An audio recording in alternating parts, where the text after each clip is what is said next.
Hi guys, today I'm going to teach you how to improve your Rocket League gaming experience just by tweaking your settings.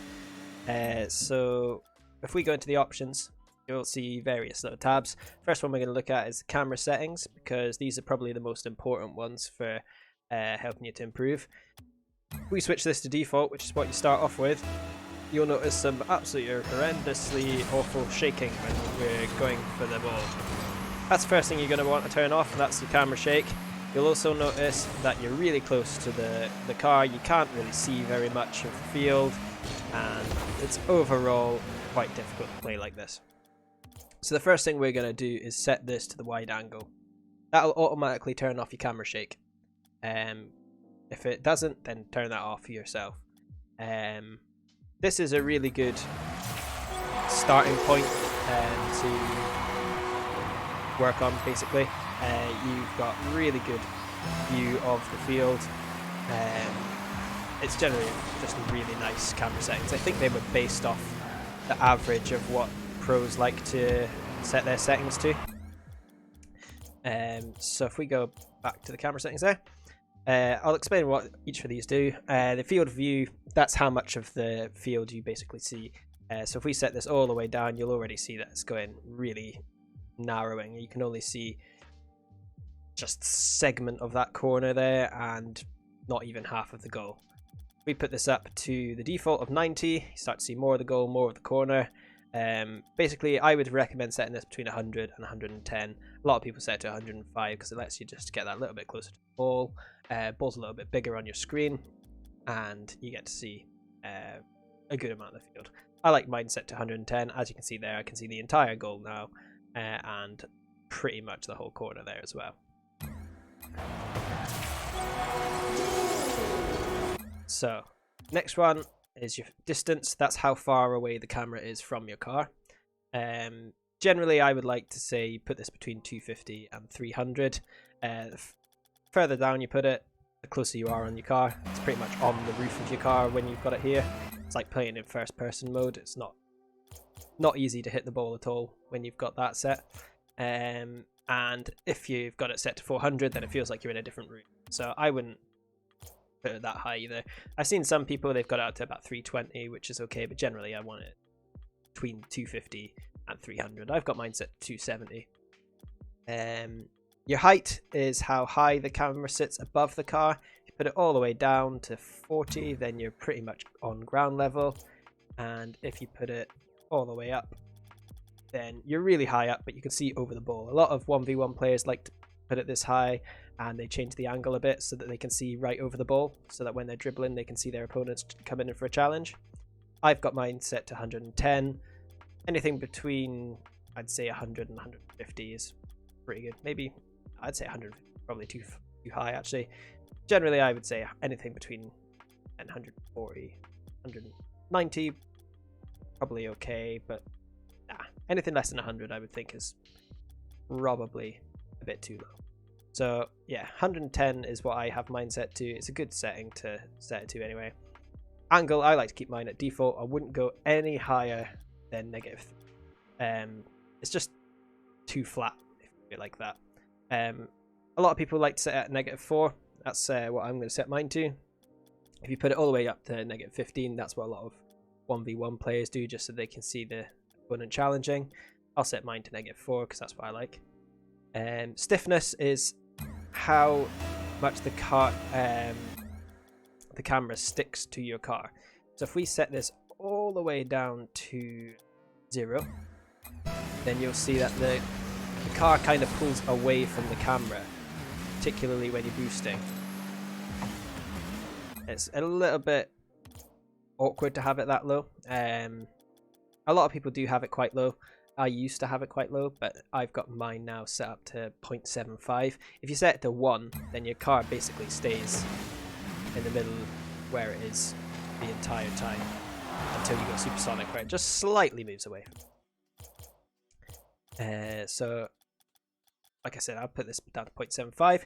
Swivel speed is how fast you can look around the pitch at people. If you set this all the way down, then it's really, really slow, and by the time you've looked around, you'll have missed out on your chance to hit the ball. And if you set it too high, then you're just going to miss everything in between. So I like to have mine set to 6.5 because it's a good middle ground. It's a good sort of speed of looking around. It feels responsive. It's really nice. So I'd recommend that, but it's really just personal preference on that one. Transition speed. This is how fast it changes from ball cam to car cam. So if we just good teammates going for the ball, so if I just move off to here and then switch over, you see it's quite slow at the moment. If you do it too high, then it just becomes instant as well, and then you don't get to see anything in between, which I find a little bit awkward because I like to be able to take in things in between. So I would personally set this to 1.5, somewhere in between. Sort of 1 2 is probably okay. But yeah, it just means that because I don't really use my right analog stick very much, so it works for me just to use my my ball cam change. So that covers your camera settings. You can invert the swivel if you prefer to do that. A lot of FPS players do that, like first person shooters. Next one we're going to go into is video. This one's really important because this is how you control your frame rate. So the first thing you want to do is turn off VSync, because VSync will increase your input lag, and that's basically when you press a button on your controller, it's how long it takes for that action to appear on screen. So you want that off because that'll increase it a lot if you turn it on. Anti-aliasing, that'll just change your jagged edges. I have this set to low because the difference between low and off is quite significant, but the difference between low and medium is not so much, and the difference between medium and high is not so much. The difference between low and high is a bit significant, but it's just about okay on low, so I've got it set to that.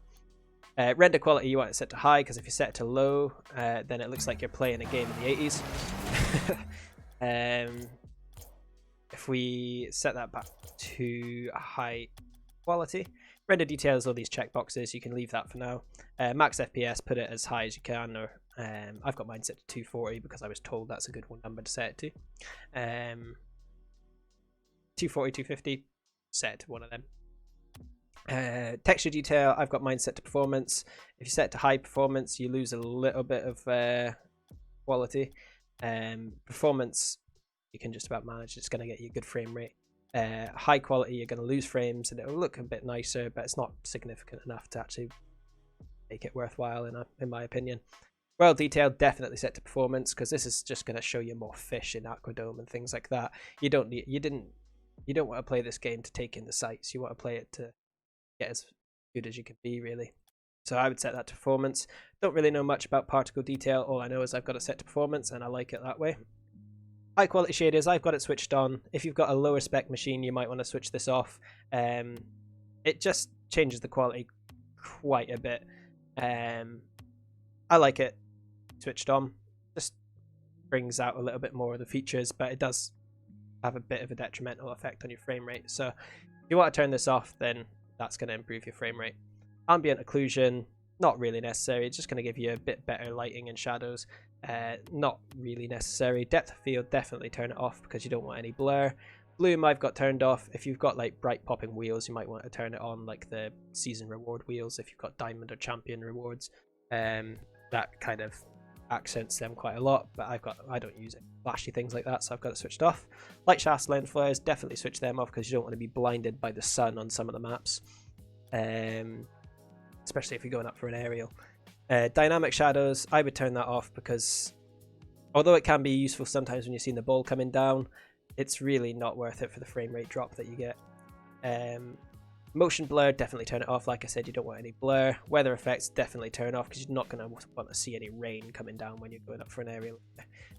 Transparent corpus, obviously you want it turned on because you want to be able to see the ball. Next one we're going to go into is the interface settings.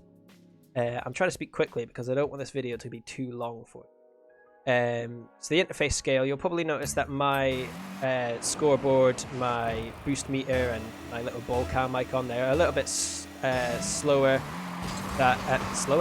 than what you'd maybe see on yours. The reason for that is because of that interface scale. If you put it to its default setting, which is a full 100%, everything becomes bigger on your screen. You know, the boost speed is really high, the scoreboard's quite big,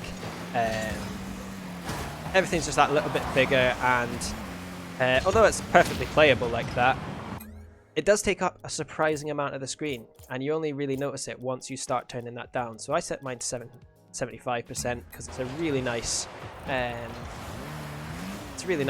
size on the screen at that level. If you set it too low, it just becomes unreadable. It's not really good. Display scale, not necessary for me.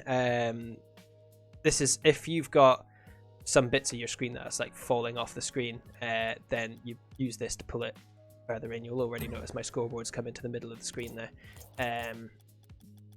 Yeah, I would leave that at 100 unless you're having those problems. Nameplate scale. This is one that I just found out about. I have mine set to 100%. So I can see all this nameplates okay. It's not too bad, but if you increase it, then it just makes everybody more visible. I had mine set to 200 when I was playing it about with it yesterday. But yeah, 150, really good setting to set it to. So I'd recommend keeping it at that. I just missed that. Too busy paying attention to my settings. Nameplate mode, you definitely want that set to be always visible. You can set it to simplified or default. That's gonna either hide the nameplates altogether, I think, or it's gonna, like when they're far away, it will hide them. And you don't really want that. You want to be always able to see everybody on the field. Match notifications, I've got set to time updates only. The reason for that is because I like to have the countdown from 10, 9, 8, 7, 6, 5, 4, 3, 2, 1. If you turn that off, set it to kickoffs only, then you only get your 3, 2, 1 at kickoff. You don't get your time updates like 30 seconds remaining and 1 minute remaining and things like that. I like to have those, so I've got it set to on. If you set it to all, then you start seeing everything, like all the little bicycle hits and stuff. It's really not fun to have those. You don't want them distracting you from the ball. Connection quality indicator is just normal. Let's see, where's the next most interesting one? Notifications during gameplay. That one will stop you from getting your little invites to people's games and stuff when you're in the middle of a game. So I've got that switched off. Ball indicator arrow, cam indicator, and the arrow. That one, if you've got it switched off, then you see that little icon in the bottom left that's currently kind of covered by my controller. It's gone. If we switch that back on again, then we will see that. I quite like to have it on. I don't know why, it just works for me. You see it back there in the left corner. And yeah, you want your ball arrow on as well because it's going to show you where the ball is. Next one, gameplay. The most important ones here are these four. High. If you've got the internet quality, that you're going to have to need pretty poor internet to have those set. Anything else, so I would set them to high. If it works for you, it works for you. If not, then you can always set them to medium. Input buffer, you want that set to STS. Legacy is what the default one was before they added these two, and CSTS is for people with slower connections. So set it to STS. If you notice a performance drop, set it to CSTS, and you should be okay. Game stat display level, I've got mine set to main stats only. I think that's the icons that you get in the top right of your screen, if I remember rightly. You don't need any more than that, in my opinion, but it's up to you what you select on it. Next up, controls. Dead zones. I've got mine. This is kind of a personal preference thing, really, but your controller dead zone is sort of if you set it really high, for example, then you're going to have to push your joystick all the way over to the left for it to register, and all the way to the right for it to register. This can be useful for dodges because sometimes you'll find yourself dodging unintentionally. So if you set this up, put this up a little bit, then that can be useful. Another one, controller vibration. I've got it set to disabled. Some people like it on, some people don't. I personally like it on. I find it really like it off. I mean, I find it really distracting if it's on. Steering sensitivity and aerial sensitivity. Again, this is kind of your personal preference. A lot of pros have it set to about 1.4. I've got it aerial sensitivity. It just makes it just means that you don't have to push your joystick quite as much, and it just registers your inputs that little bit more controlled. Keyboard acceleration time, if you're a keyboard user, then that might be useful. I'm not, so I'm not going to go into that detail because I can't really go into that detail without being an expert on it. All camera mode, that's just in case you want to toggle or hold. As for your bindings, quick run through.